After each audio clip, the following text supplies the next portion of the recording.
What's up everyone, MGR here, and today we're looking at Sangonomiya Kokomi. I'm gonna start this off by saying that my opinion hasn't changed about her. If you saw my previous video on banner thoughts, it hasn't changed at all. I'm gonna go through Kokomi, both the story quest build we have as well as the test build, and hopefully you'll see what I mean when I say that I'm really disappointed in MiHoYo with this character. First off, I started this video with footage from Kokomi's story quest because we do have two builds that we work with between the test build and her story quest. As you can see, the test run Kokomi is level 80, has 30,700 HP, 1,271 attack, a healing bonus of 70.9%. She has the Heart of Depth set bonus, C0 with 888 talent, Elemental Mastery of 105. Our story quest build is level 90, 34,500 HP, 1,784 attack, a little bit less healing bonus at 35%, has the Noblesse set, C3, levels are 8, 8, 11, and also EM of 105. While we're going through the build, let's look at her constellations. C1, during her burst on the final attack of a normal attack chain, she unleashes Nemo, and he deals 30% of Kokomi's max HP as damage. Yeah, it's great, more low damage for Kokomi. C2, Kokomi gains more healing bonus based off of characters in the team having 50% or less HP. Bakukaragi gains 4.5% of Kokomi's max HP, and during her burst, normal and charge attacks gain 0.6% of Kokomi's max HP. Again, fantastic, even more healing for the healer.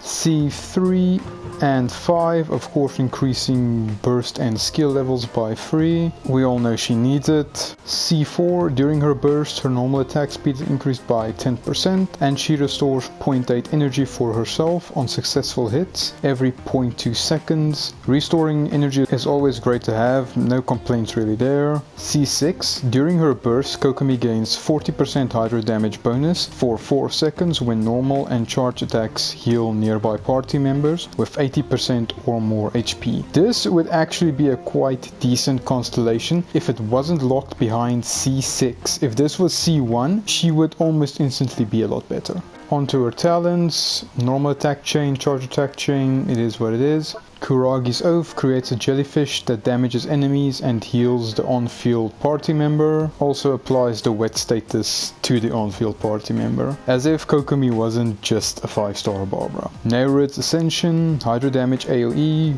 boosts normal, charge and jellyfish damage. Normal and charge attacks restore HP to party members. Increases resistance to interruption and allows Kokomi to walk on water. Tamanoya's Casket refreshes Bakukaragi's duration if currently on the field when activating her burst.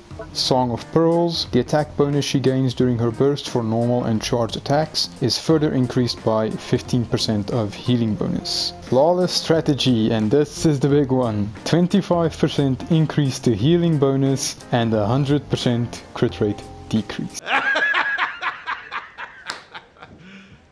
You serious? For the story quest, we have a lot more health, more attack, and less healing bonus. We have her at C3, Noblesse instead of Heart of Depth, and a higher level on her burst from the third constellation, and max level of 90 on Kokomi herself. Between the two builds we have at our disposal, the build from the story quest is overall better. The only thing it's lacking is having a higher or the same healing bonus substat. The point I'm trying to make is that even though my fight and the footage thereof was poor and clunky, that is basically the peak damage you're looking at for Kokomi. During the story quest, our normal attacks are hitting for around 1,200 to 1,700 damage, and during the test run you'll hit between 1,200 and 1,300. During her burst, she's hitting for between 5,000 and 6,000 damage on the test run, 4,000 damage in the story quest. Charge attacks normally hit for 2,400 on both the test build and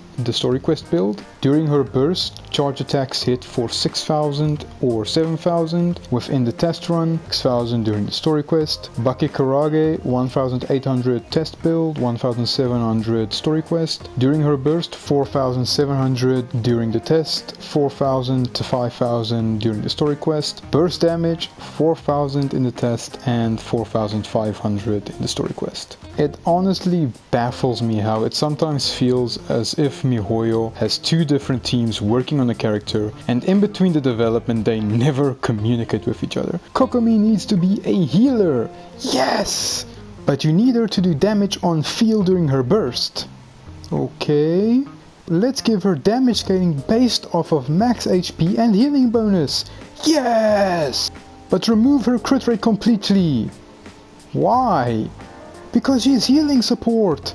But she has good damage scaling. Because she stays on the field to heal by doing damage. I just don't get it, man, and it irks me that a character can't use their kit to the fullest. MiHoYo could easily make her one of the best units in the game by doing one of two things. Either give her regular crit rate to break through her current damage ceiling and make her god tier at healing and damage, or give the bonus damage from Nereid's Ascension and have it transfer to characters that you switch to during her burst animation. You won't have a Bennett level of damage support, but at least you'll make her a better team player overall.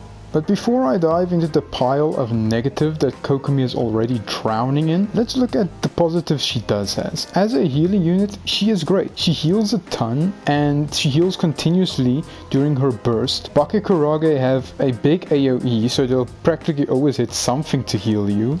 And honestly, she has some great utility as being an absolute tank and making use of passive off-field damage dealers that are pretty squishy overall. Characters like Xingqiu, Xiongling and Fischl, while keeping herself and the team healed up. Absolutely nothing in this game can hit Kokomi harder than what she can heal for, and she can 100% be used as a meat shield for your team. Nereid's Ascension gives Kokomi a decent damage boost, puts her negligible damage into slightly more than minuscule territory, which is as about a nice of way as I can put it. And before moving on, I just want to say that if you enjoy Kokomi, then wish for her. If you don't care about damage or meta relevance and you're just vibing your team and looking at colors, then awesome. I hope Kokomi is everything you hope her to be, and I really do mean that. Now, beyond the complaints I will mention, my biggest complaint is why would I use Kokomi over my established team I already have? I have Barbara, Bennett, Jean and Diona on my account. All of these characters have existing builds and artifacts. Kokomi is literally 5-star Barbara, and Barbara is a character you get at the start of the game for free. The only thing Kokomi has over Barbara is a little more baseline damage, and that's about it. And you know what's the funniest thing over this whole scenario? Look at this clip. This is DPS Barbara. The hilarious joke is that Barbara can at least crit, giving her an automatic higher damage ceiling than this limited 5-star banner character. What I'm trying to say is the whole point of releasing characters like Kokomi and tuning the Spiral Abyss to make you want to wish for them is to give them something that motivates you to wish for them. Something that makes you think, hey, I actually want this character over everybody I already have in my roster, or this character can really add to my game and my account, and she doesn't.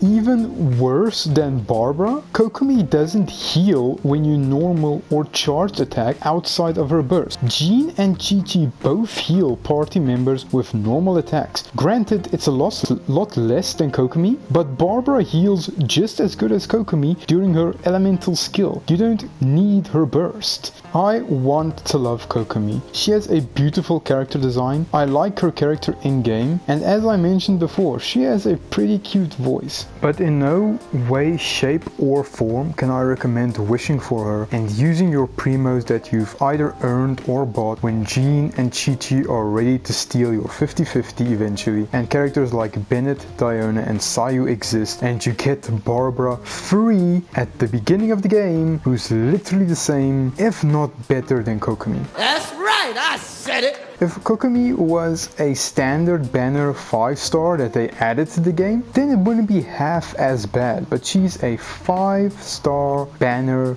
limited character. I didn't want this video to be a rant and doing what she does as a healer and being able to apply Hydro continuously, but I just wish Kokomi was more.